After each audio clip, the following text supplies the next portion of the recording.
Hola, ¿qué hay? Pues soy Alejandro Amenábar y mando un saludo a los amigos de La Finestra Digital.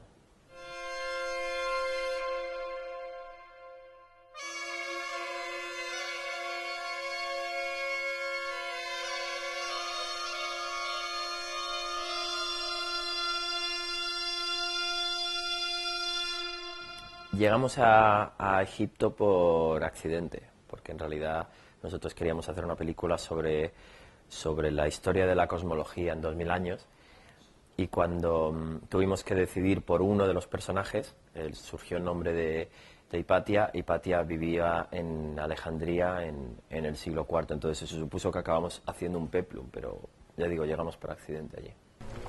Cuando Aspasio arroje el saco, la nave estará avanzando. Por tanto, el saco no caerá a los pies del mástil, sino un poco más atrás. Yo diría que más o menos por aquí. Por grande que pueda parecer Ágora, en realidad Ágora es una reducción de todo este proyecto más grande. Pero nos dimos cuenta que solo habría cabido en una serie. Igual sí es posible, además, puesto que hemos empezado por el principio, que es el paso del modelo geocéntrico, el modelo de Ptolomeo, al modelo heliocéntrico, sí sería posible continuar esta especie de trama de Sherlock Holmes, en la que ha habido gente que ha ido averiguando cositas a lo largo de estos 2000 años. Y posiblemente, ya también he dicho que me interesaría hacer una película sobre la relatividad.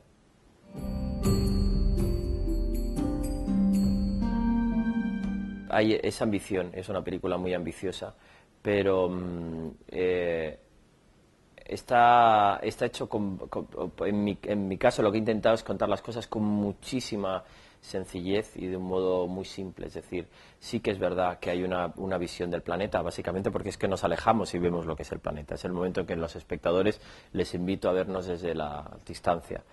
Está esa dimensión cosmológica, ver la Tierra en relación al universo. Está ese zoom hacia una de las hormiguitas de esa canica, que resulta ser Hipatia, esa es la mujer, y luego está todo su mundo alrededor, que es toda la civilización greco-romana y egipcia en Alejandría. O sea, que sí están, yo creo que sí están las tres miradas.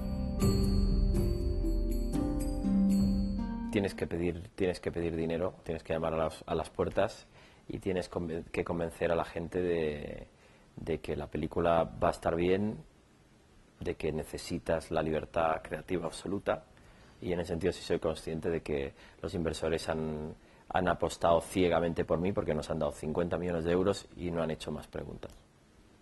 El principal obstáculo, aparte de conseguir el dinero, bueno, yo quería que se exprimiera el dinero en la producción, que no se malgastara. Entonces queríamos que todas las decisiones que se tomaran para cuando llegáramos al rodaje hubieran sido las acertadas.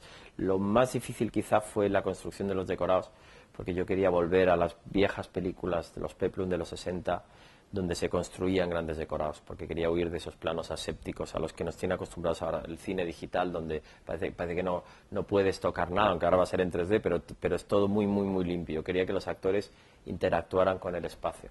Entonces, la construcción de los decorados y finalmente la destrucción, todo lo que fue la destrucción de la Biblioteca de Alejandría, es lo que más quebraderos de cabeza me daba, pero luego en concreto la destrucción fue de las escenas más fáciles de rodar.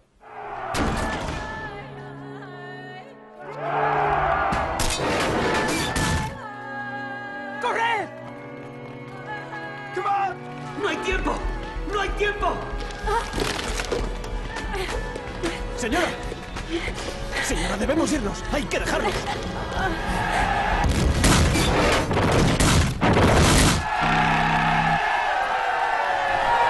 ¡Dios es uno!